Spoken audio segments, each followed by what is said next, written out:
Hopefully you can see me this way. Does this look all right? I think sometimes it's weird to be a floating head in front of a screen, but alas. So the way that I sent this out was for people to kind of like take a look this way.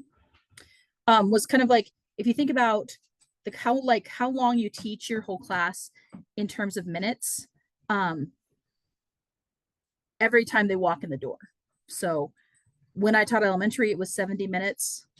And so I would see them from the time they walked in the door until the time they walked out of the door. If the teacher was on time, should have been 70 minutes. When I left, they were cutting that down to 60 minutes. I presented a case for why that 10 minutes meant a lot. They didn't seem to think that it was that important, which was one of those things where it was literally because they wanted to give the teachers more time in the hallway. And I realized that was not a good fit for me as a school anymore. And then how many total classes I saw kids in that year that I had them. When I moved to middle school, it was a semester. My son is now at a school that they see students by quarter.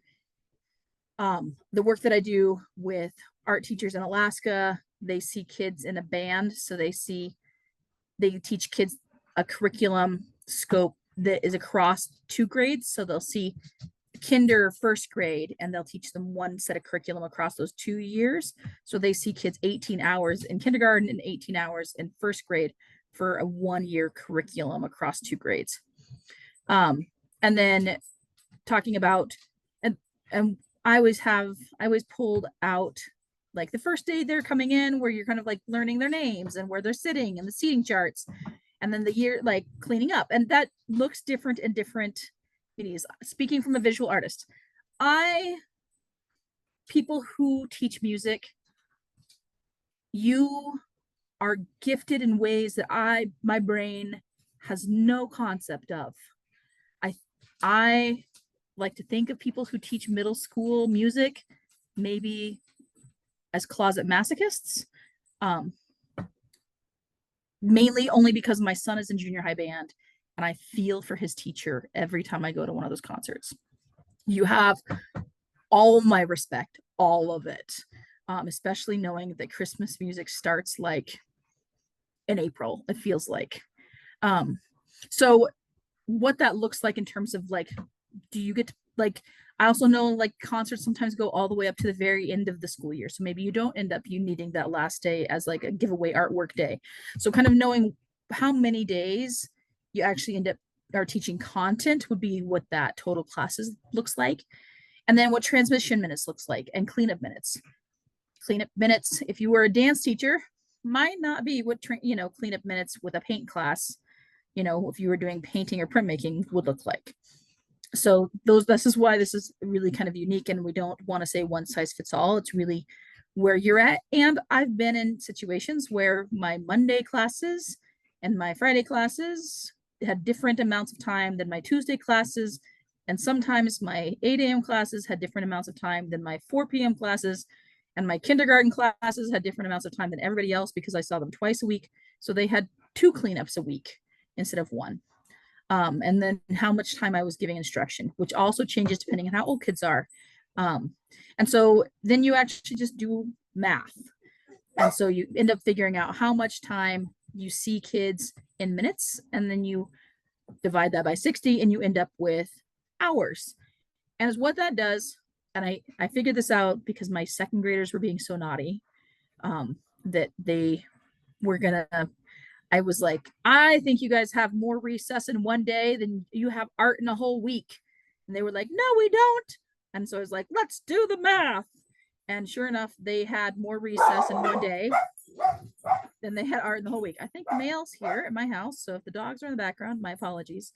And so then I started extrapolating that and realized that how much time they had in math and how much time they had in any other subject. And I realized that if I taught one class for an entire week of school, I could essentially be done teaching, in half of a year, because I was seeing kids 36 hours total a year. And so a 40-hour work week would still be more than I was seeing kids. But it also made me realize that for instruction minutes, if I was giving kids 10 minutes of instruction at 36 weeks a year, 360 minutes divided by 60, I was teaching for 6 hours. So all of the teaching that I needed to do needed to happen in 6 hours. And that's where standards got really real for me. So hopefully you've had time to do a little bit of math. If you have not, it is not the end of the world, and nobody's forcing you to do math. It's not a requirement. I do not think Rebecca's going to make you turn in math sheets. There's no homework here. It's more of an advocacy tool. I've had some people take this and actually go to their principals and their admin and get more time for their classes, or get their classes equalized, or have their schedules changed so that they're not always losing all of their time on their Friday classes because of all the holidays or whatever. But when you start thinking about, I have 6 hours to teach, it makes you think, oh, is that teaching meaningful? So we want to be connected to standards. I'm going to stop share for a minute because having that up there is slightly distracting because it makes me want to do something like unpack a standard when I want to make my point first. When I'm teaching and I get in the groove of just teaching, and it's like, especially like kindergarten or 7th grade, for whatever reason, they're like the same. I think kindergartners date, they even date about the same amount, but kindergartners talk to their person they're dating more than 7th graders. There's this idea that they just need to be constantly stimulated and doing. And so I get in this groove of, I've got to keep them moving. I've got to keep them moving. Right now I'm actually volunteering at a school teaching a 7th grade class, and it feels like it's performative. It's very much, I want to keep them performing. And so then there's the questions like, but am I meeting the standards?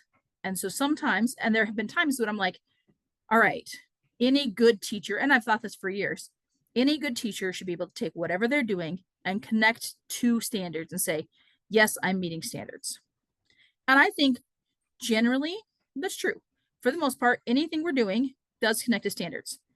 I think there are some standards that if you're not intentional about, you may not do well. And so when you, because I know Idaho is coming from working with the National Core Art Standards, where there was, is it 10 or 11? And that, and then there's ones for every grade. It's a pretty big list. And if you have 6 hours of teaching a year, that means that you're going to be teaching about a half an hour per standard. And some of those standards are complicated and layered, and they talk about a variety of materials. And you're like, well, if I was going to meet this, I would have to have a variety of experiences to be able to meet this with fidelity. And so some districts, they're bigger, would put effort and time into having teachers prioritize them and say which ones were the ones that they would agree would be the most important ones that everybody would teach. And they would get everybody together for PD. I worked in one of the biggest districts in Wyoming, and they would do this, but they'd say, all right, everybody get together and say, which ones are which 4 standards are the ones that you're going to all agree to assess in May. So you're all going to have students create work that makes sure that you're touching on these standards. And we'd all sit and look at each other and go, which standards? And we would pick ones like ones we thought were really easy for us to do, because we're like, oh, those would be ones because we're for sure going to hit those. And then we would pick it without really reading it carefully and realize that it was a much more complicated standard at some of the grade levels than we were ready for. And then we would quickly, like the next year, try to change and backtrack. And it was always harder to backtrack than we realized. But some of the smaller districts didn't have the resources or the time, or they were one person deep, and it was exhausting, and they didn't have the time to be able to dedicate, or the training, or sometimes the personnel to help facilitate that. And so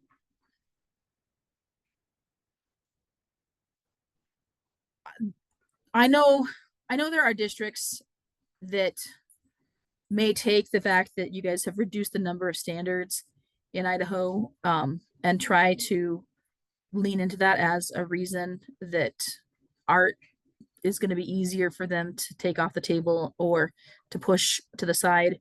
And that is, I think, a function of administrators who are looking to do that anyways. And I don't think that is a function of the fact that the standards are any less important or any less relevant, because it's not anything that wasn't already being done in those districts. It just on paper is reflecting the work that was already occurring.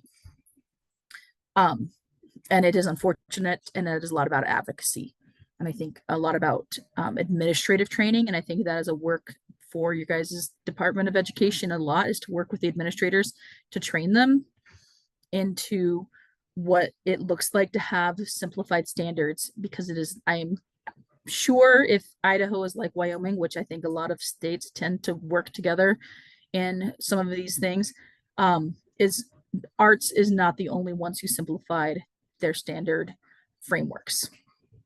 And so I know that Wyoming made a really big show of reducing every content standards pretty significantly. English, everybody. And so across the board, every subject is now like, ooh, how do we really think through this? So what Rebecca's team did in a really genius way for Idaho, especially for districts and for teachers and for schools that were not part of a big district or did not have a lot of arts teachers or music teachers or people to get together and do this work collaboratively, is they standards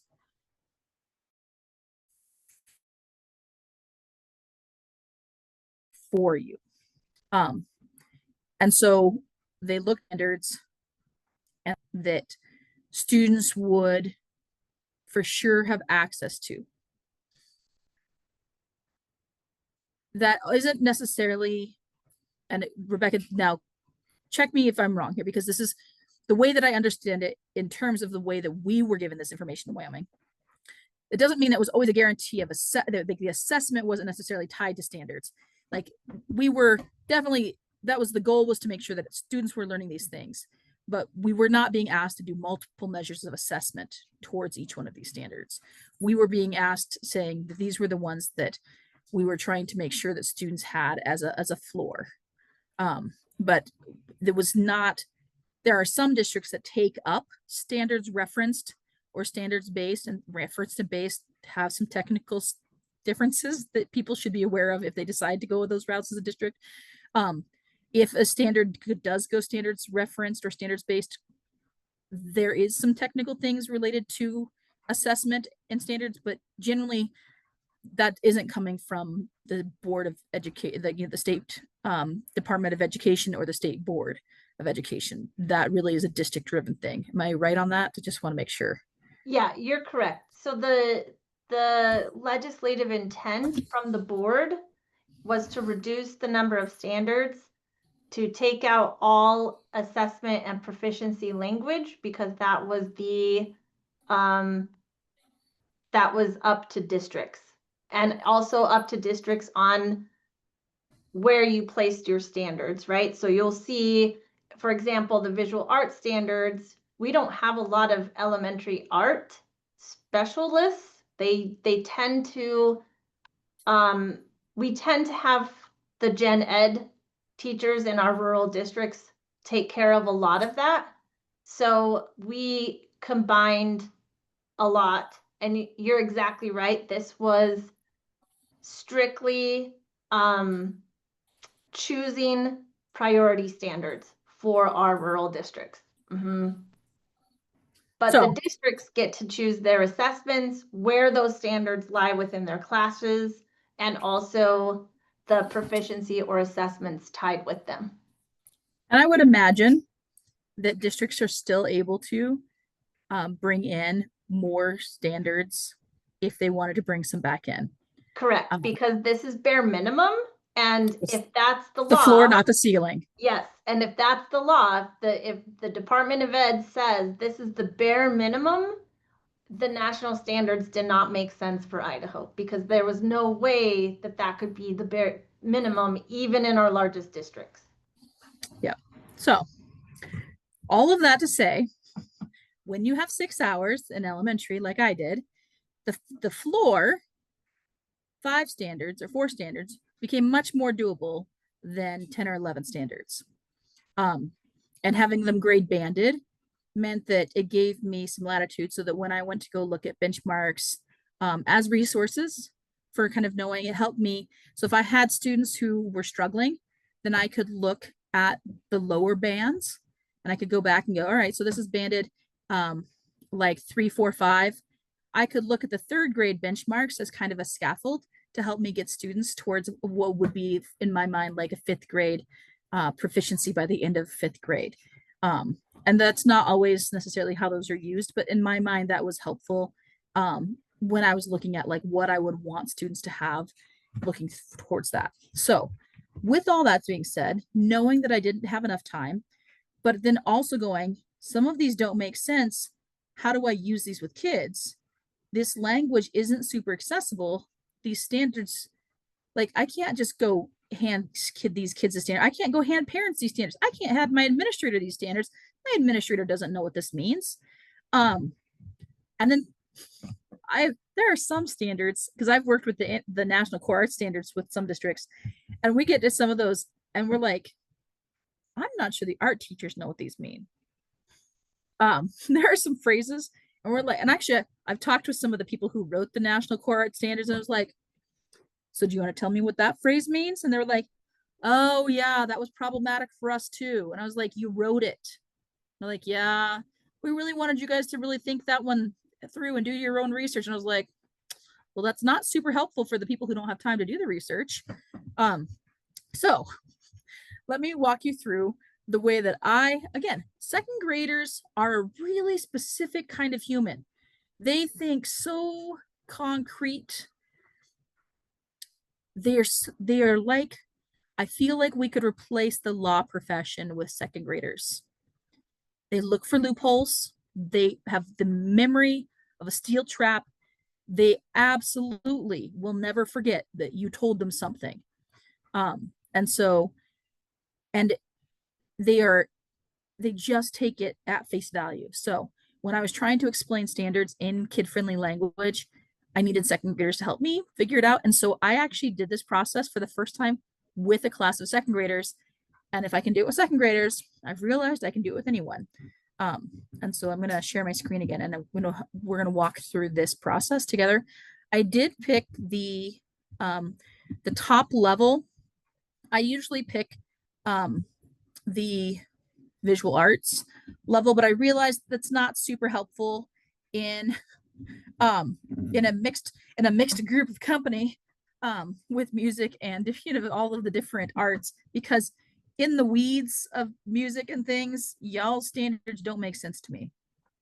I think I could make them make sense with your help, but it would be a lot of like, yes, that makes no sense to me at all. So the bigger picture does make sense.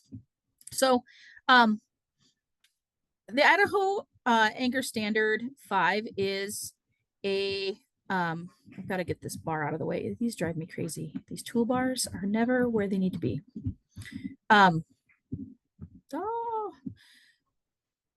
really like this one, and I think several people had connected to when they were talking about standards they connect to was about cultural context. And I think that across the arts, that is one of the most beautiful standards that we can use. My personal standard in visual arts is Create 3.1, which is related to revising and reflecting, because it implies that you've already created and you are going back and thinking about what you've done, and then reimagining and recreating. But for the sake of our work today, I chose the standard for us. The standard tags, we have Idaho Art Standard 5, Anchor Standard 5. And what I've done is I've gone ahead and given us some space. So if you were to print this out in real paper, which I don't actually own a printer that does real paper anymore, you would be able to actually write on these.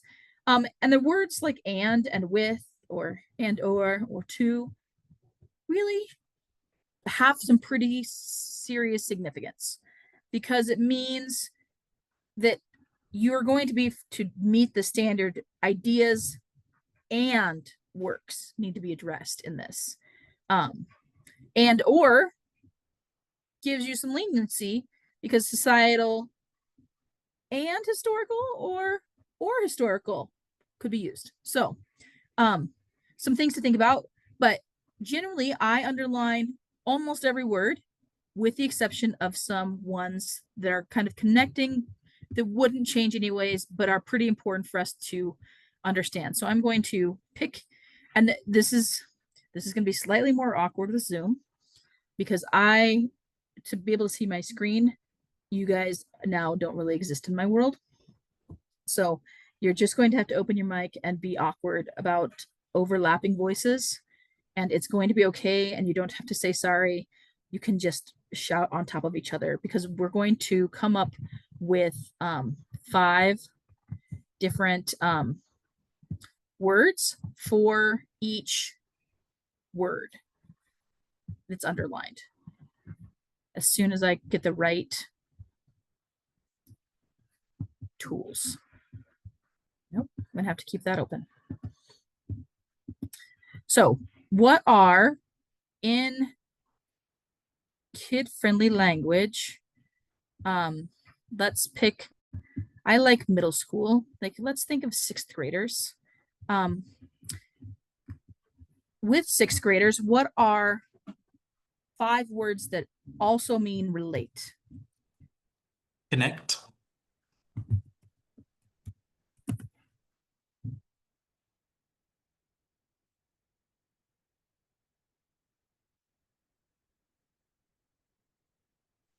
Understand. Compare. Contrast. That was mine too. We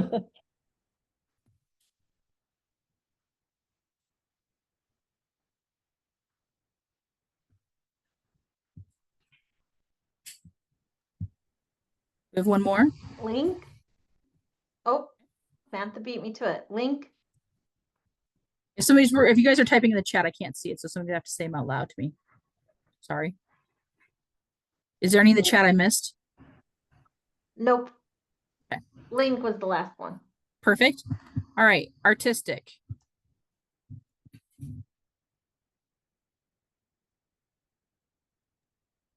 Creative.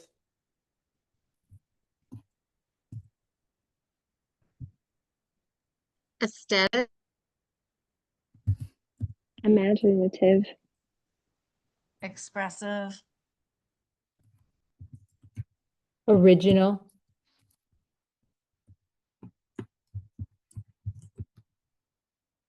We're gonna pretend I heard those right and that I can spell. And we're going to also pretend that I gave myself enough space on this form.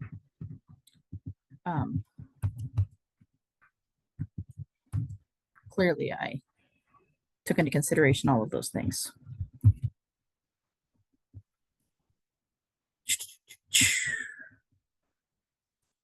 There we go. All right. Ideas. Thoughts. Plans.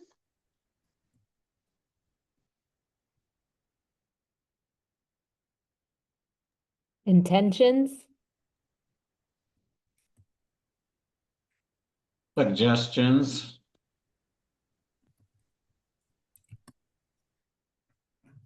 Projects.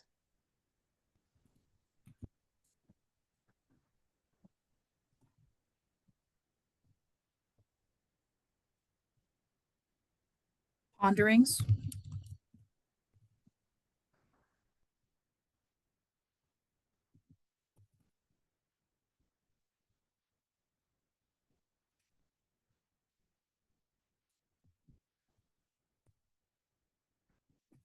Works.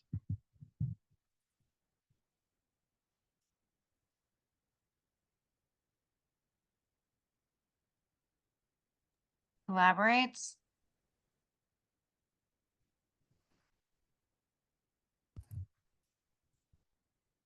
Effort.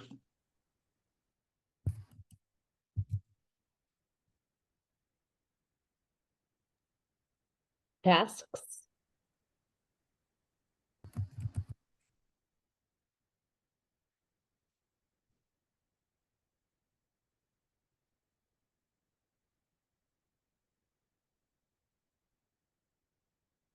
Coordinates.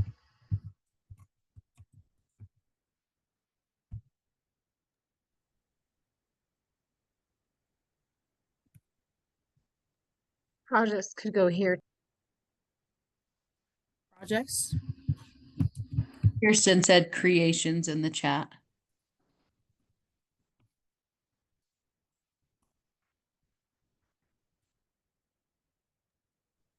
Made,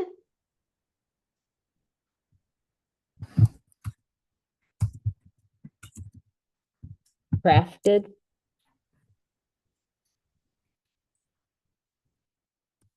Say collaborated. Collaborate.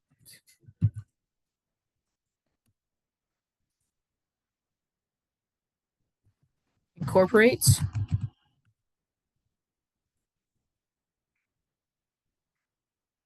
Also, the original word still is on the table, FYI. Sometimes we do all this work and we're like, man, we still like the original word. All right, societal.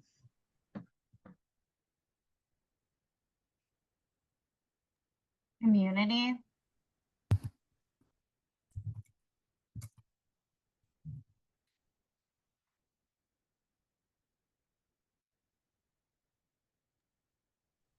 relational, Worldly.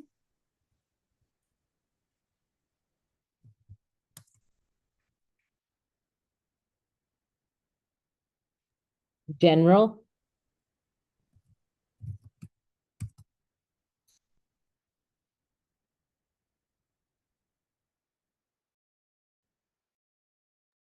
Public.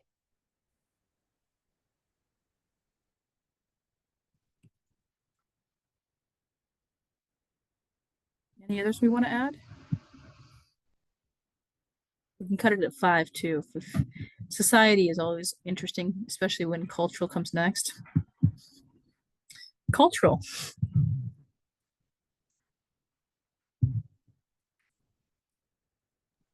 Lifestyle.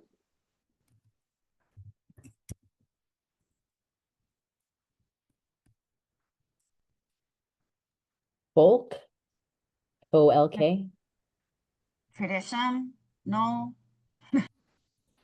OLK. Folk. Folk. Like folk music or culture. Okay. Yeah. Folk art. Tradition. Oh, somebody said traditions. Customs. Foods. Talking 6th graders. Holidays.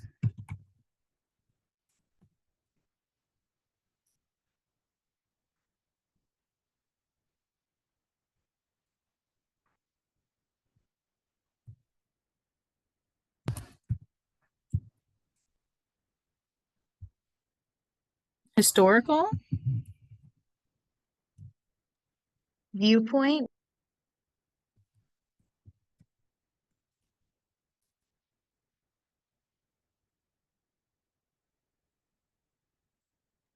Old fashioned.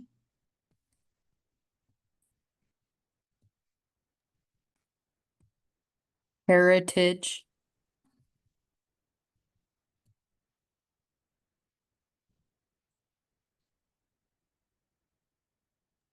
Ancient.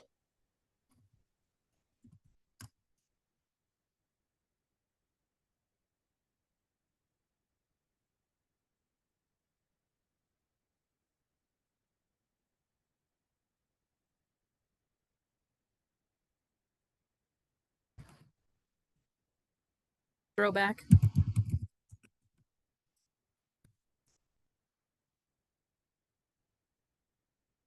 Era.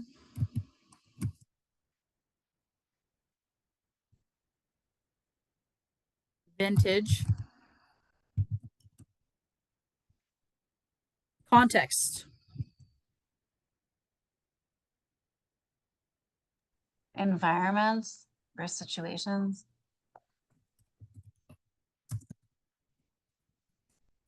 Circumstances. Surroundings. Background.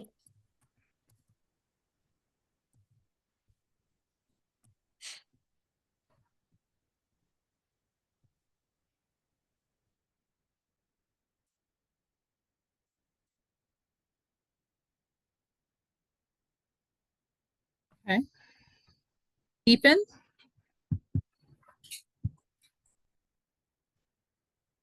Strengthen.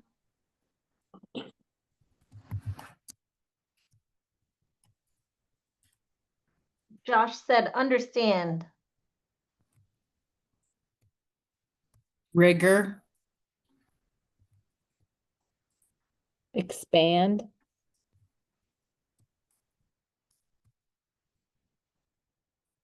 Broaden.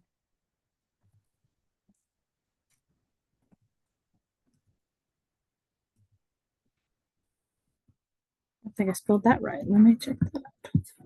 Did okay. Anybody gonna be upset if I move understand to comprehension?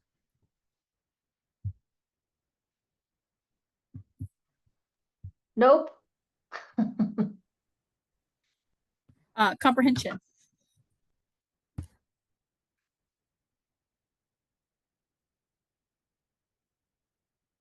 Understanding. See, What was the last one? C. like I can see. Make sense of. No. Grasp. Discern.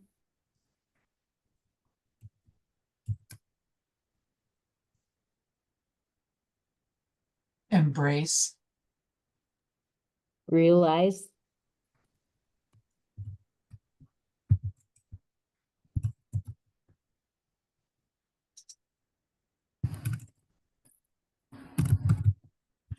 Okay. All right. Now, some of these are going to make sense and some of these are not. In terms of what we're going to do with this. And so I am going to figure out, is this highlight? Oh, I can highlight a thing. Yay. Okay. So we're going to pick a path through this. And so we're going to attempt to pick words that are going to keep the general gist of the standard, but pick words that are going to say it differently. Ideally at a 6th grade level. So, right now, the original reading is relate artistic ideas and works with societal, cultural, and or historical context to deepen comprehension. So, we need to, do we want to connect, understand, compare, contrast, or link? Connect. Okay. Oh, see, that's going to not be as easy as I thought it was going to be. Format text.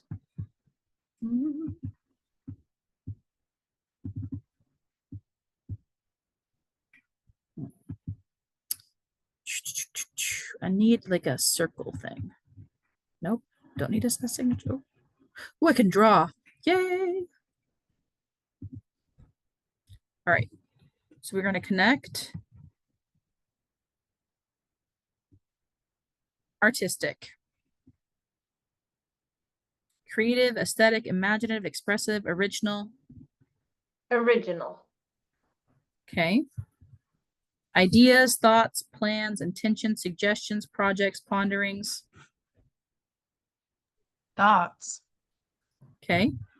And works, elaborates, efforts made, incorporates, tasks, coordinates, drafted, projects, creations, collaborates, creations.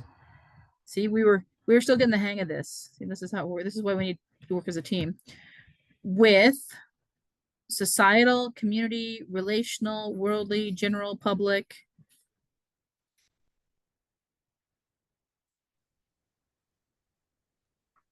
Community. Community. Cultural, lifestyle, folk, traditions, customs, food, holidays. Traditions. And or historical, viewpoint, old-fashioned, heritage, ancient, throwback, era, vintage. Historical. Contexts, environments, situations, circumstances, surroundings, background. And that would be related to community context, cultural context, and historical contexts. Situations. To deepen, grow, strengthen, rigor, expand, broaden. Strengthen. Understanding, probably ing. See, make sense of, know, grasp, discern, embrace, realize. And we can adjust the language there if we need to. Understanding, maybe. Okay. All right, so we could, let me go back to text. We get a PhD when we're done with this. Pretty much. Especially if you do them all. Got to catch them all at grade level. So connect original thoughts and creations with community. Oops, I'm going to just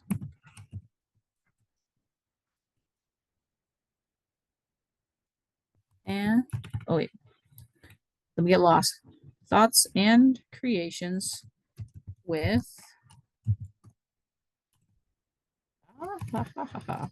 comma traditions. Putting a comma anyways, and or historical situations to strengthen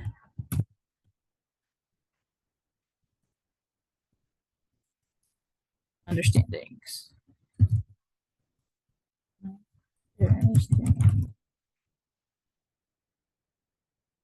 Maybe plural. So this is one path you could pick through this. The best path? Maybe not. Could you have a student say, I can connect original thoughts and creations with community traditions and or historical situations to strengthen my understanding? Yes. Could you have a student say, I can connect original thoughts with community to strengthen my understanding? Yes. So that could be, if I wanted to, I could make this into several I can statements. I can connect original, spell original, thoughts with community.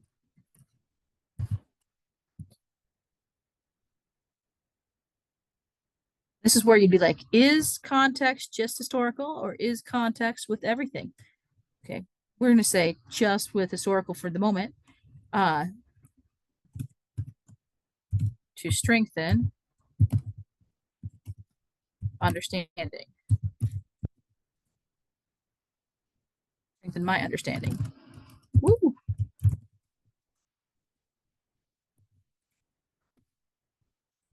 Then it'd be like, I can connect even my creations even with traditions or even holiday traditions or food traditions. That would be my sixth grader would have been all over that. To expand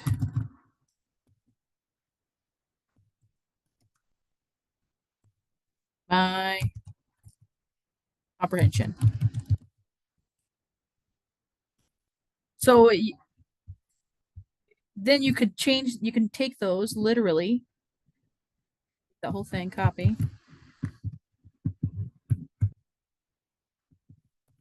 And to do an assessment that's aligned, I did connect my original thoughts with community to strengthen my understanding. I did connect my creations with food traditions to expand my comprehension. And so, did I have to use the entire standard to set a learning objective? No. That's part of what makes these standards rich, is that there's a lot to unpack there. There's a lot here to use. We can connect, we can do an entire different path through this. As soon as I figure out which one the line one is again, there's the drawing, and I can pick a different color. We could pick a whole different path. So if we wanted to pick this different set of words, which words do we want to pick this time? For relate. Understand. Okay. Artistic, creative, aesthetic, imaginative, expressive, original. I say creative. Okay. Ideas, thoughts, plans, intentions, suggestions, projects, ponderings. Projects. Okay. And works. Some of these make more sense than others. I would say efforts, tasks, projects again.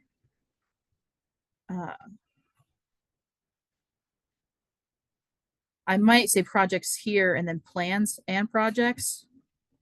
That's better. Yeah, that makes sense. Okay. With societal, relational, community, worldly, general, public.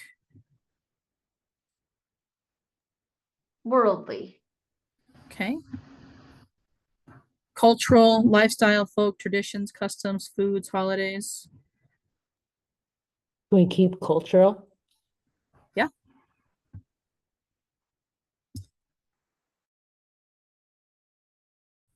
And historical viewpoint.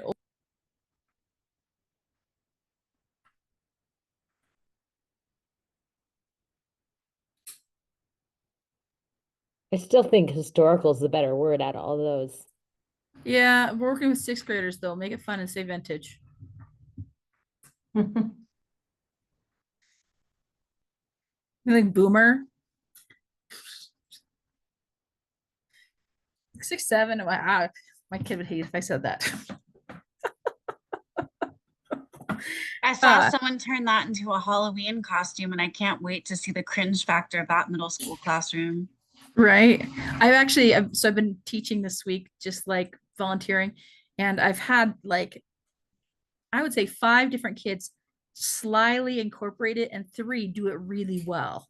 Like there's a fish that the fins read 6, 7, and I was like, actually pretty good. That's awesome. I saw a teacher who turned it into a call and response attention getter. So they'd say 5, 6, and then they'd let all the kids say 6, 7, but it got their attention. And I was like, that's pretty genius to capitalize on that hype right now. I would say like roll with it, because my kid played me this section of the song. He's like, Mom, the rest of the song's trash. He said, but this is pretty good. It's like, all right, kid, whatever. Contexts. See what that is, societal right there.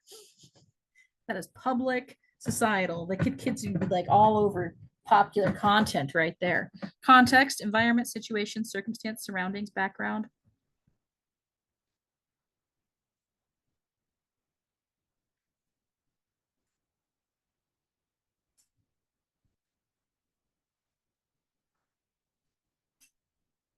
maybe go with context. If we're talking vintage contexts. To deepen, grow, strengthen, expand rigor, broaden, I think Probably expand. Yeah. expand. Maybe we'd move rigor down with comprehension. So it seems like that's some of these, that's when you start realizing like make sense of might be deepen kind of thing. Comprehension, understand, see, know, graph, discern, embrace, realize.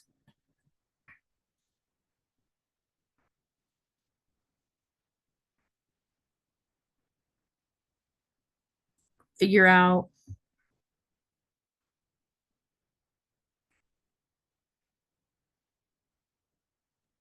Probably, probably realize. Or you could say acknowledge to expand knowledge. Is that? Okay.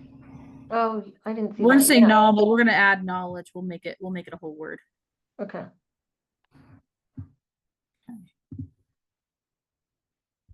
See if I can make our text color match that. Stand. Creative. Plans. I hate watching other people type and I'm like, you messed that word up.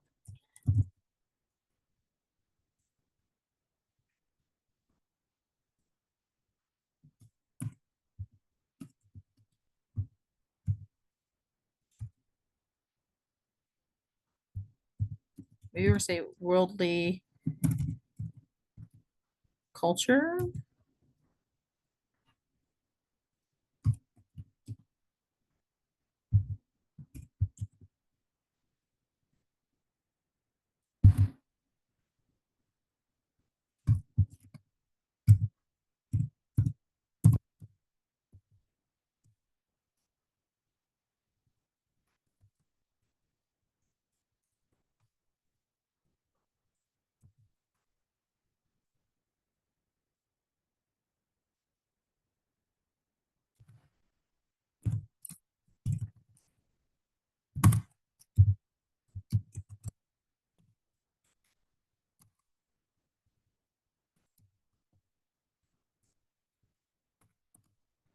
I took some liberties there. Understand creative plans and projects with worldly culture and or vintage context to expand realized knowledge. And you're like, meh. And the kids could be like, yeah, that's totally, like, or however. And you'd be like, okay. Ultimately, sometimes works, things I like to find is like ideas could be like brainstorming.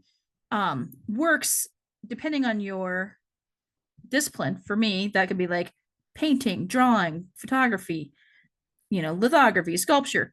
Then I can get really specific into a media by using works as a way of accessing so for people who are media specific teachers like in secondary, then I could have the works related specifically to that media.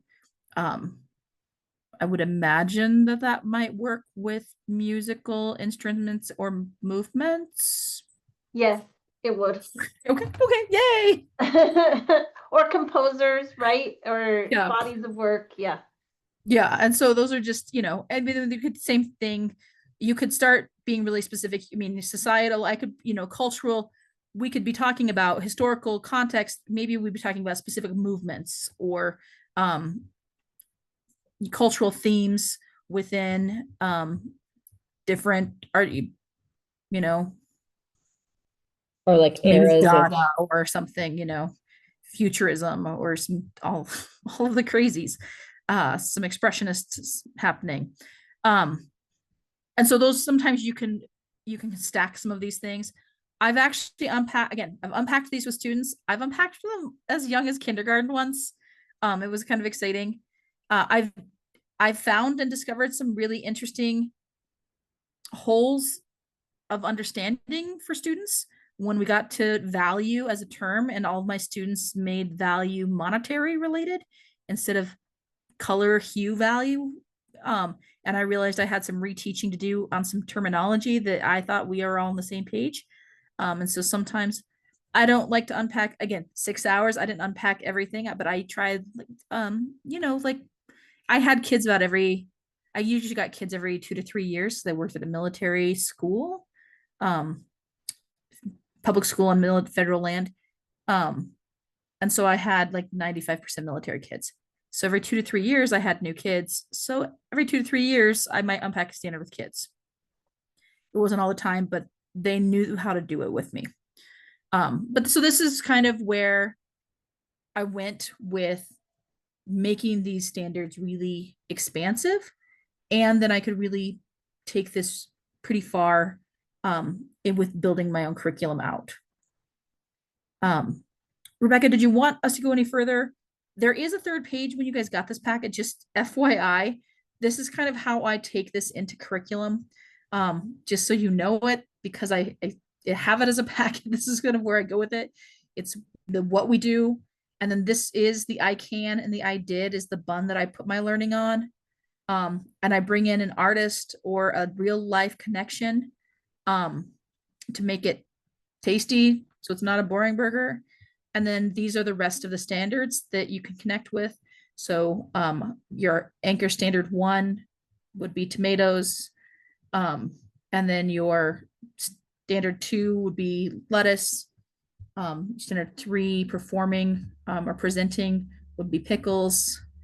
Your onions would be responding. And then your sauce is standard 5. So we did a sauce unpacking. And so not every burger has to have all of the standards on it all of the time, but the goal is a soggy bottom burger so that all the flavors go down to the bottom of it. But this is just, it's helpful for me when I frame this out for students and my college kids, helping frame lessons, but also remembering that sometimes I need to do more than just giving them a project. I need to put it in the context of an I can and an I did. So I have an assessment that's based in the standard, but then also that sometimes I am standard avoidant. And so sometimes I realize I just don't like onions, and I haven't been teaching kids about onions at all. And so this is a good way for me to gauge if I have holes in my curriculum. But yeah, questions? Anything I can do to clarify anything for anybody? No, this was perfect. And if, in fact, you are stopping at a really good point, only because when we talk about unpacking standards, I know that you and I had this conversation, but most people don't even know what that means. And so you walking through the process of actually unpacking a standard, even if it's the core standard, makes it so much more tangible. And then this third page is actually what folks can choose to do as part of their final project. So you gave each lesson is going to build upon something that they can do for a final project. And so one of them is your curriculum burger and finding those gaps within the curriculum that they aren't necessarily doing, just like you said, like avoiding onions when you need to be putting in the onions.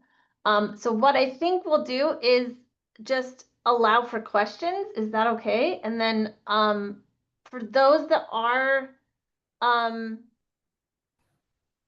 taking it for a credit or doing it for the PLC portion, I just want to make sure that you are in the actual Canvas course, because everything is going to be dumped in there that you can come back to when we have those 30-minute breakouts for PLC. So I'm going to mute and let anybody ask those questions. I'm going to save this really quick, and I will share this file with Rebecca so you guys can see the work we did together and have it as an example if you want it. So questions for anybody? I had a thought, maybe it's a question too. Connections are good.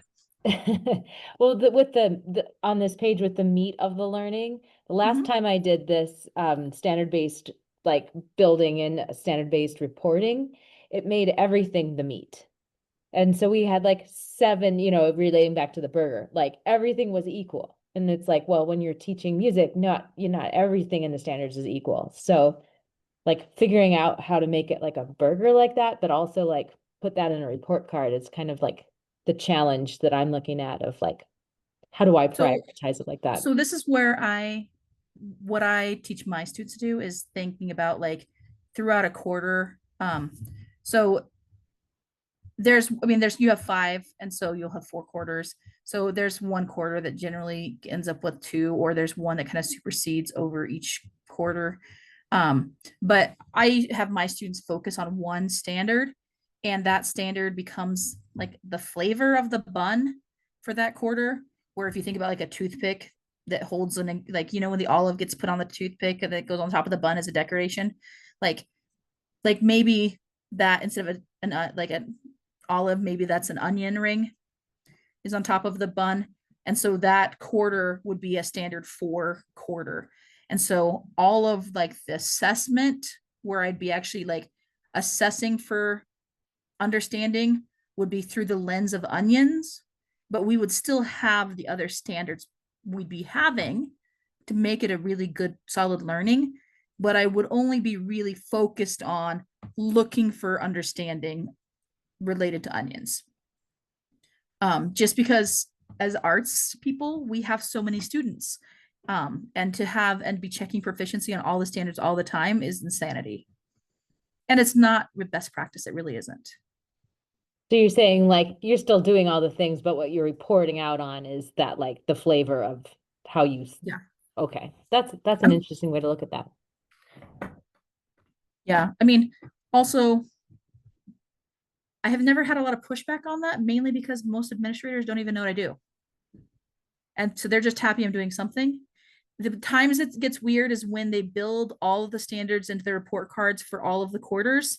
And generally what happens is that's just me having a conversation with the tech person who built the report card, because nobody else cares besides the tech person. And they just did it because they're like, I don't know. So I do have to say too that, and only because this is what I heard constantly when we were revising, because we took the national standards and just whittled them down. We still have the exact same artistic processes. I think what happened is when we adopted the national standards, we never once talked about the artistic processes until we got to standards-based grading. We started with standards-based grading, some districts, and that confused us away from the artistic process. So a lot of times I heard people say, well, they're all important. We do this constantly, day in and day out, but that's not really the case.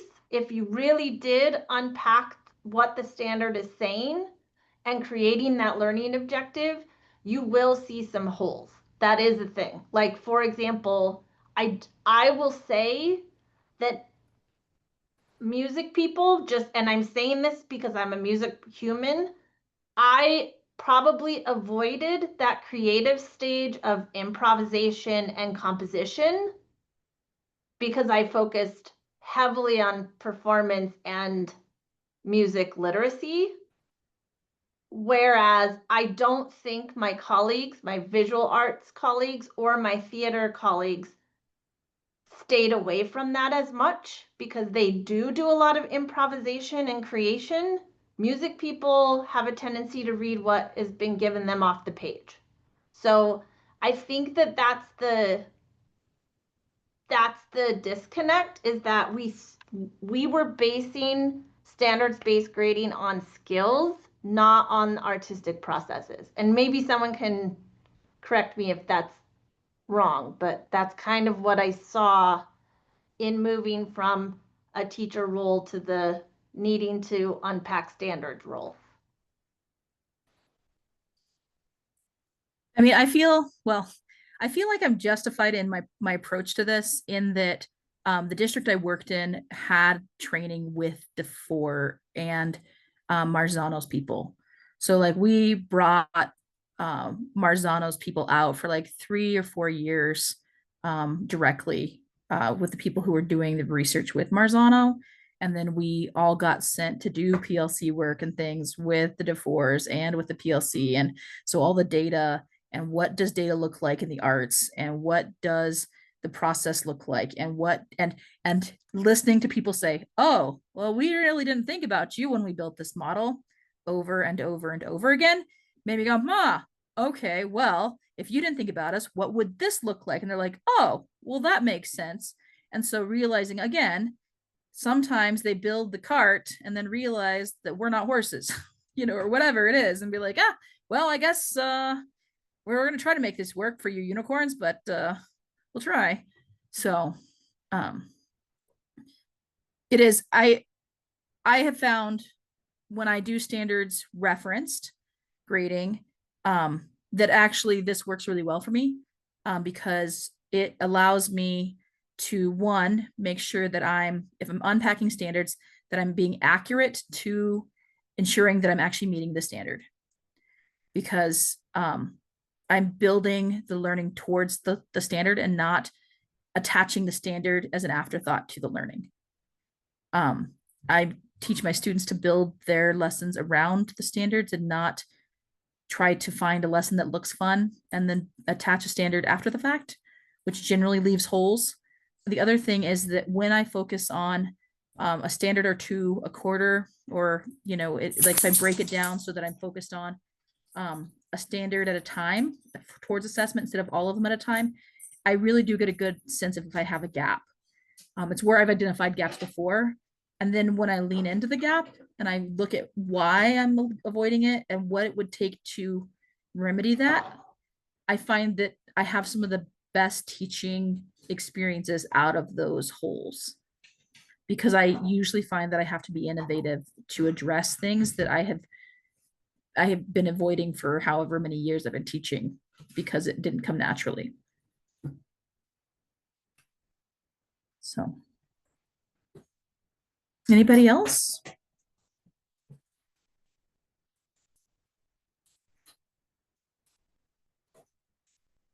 I like being available if people need to get hold of me. I think my contact information is literally at the bottom of these forms. That's like my personal stuff that won't go away if I get fired someday.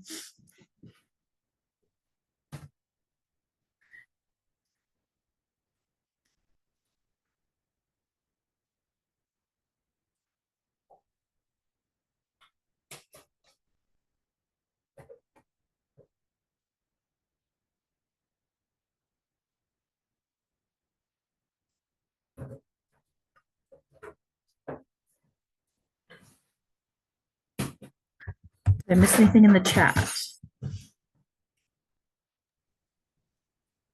No, just a lot of compliments. So yeah. So thank you so much for being here. I really appreciate it. Thank you. And I Thank you guys. Yeah, and I think our next monthly meeting topic is assessment. So this is like perfect segue. So I think if you're okay, if people do have questions, especially those that weren't here with us today, you're fine with people reaching out to you? Absolutely. Awesome. I love talking shop. So. Yay. Thank you so much, Abby. Thank you.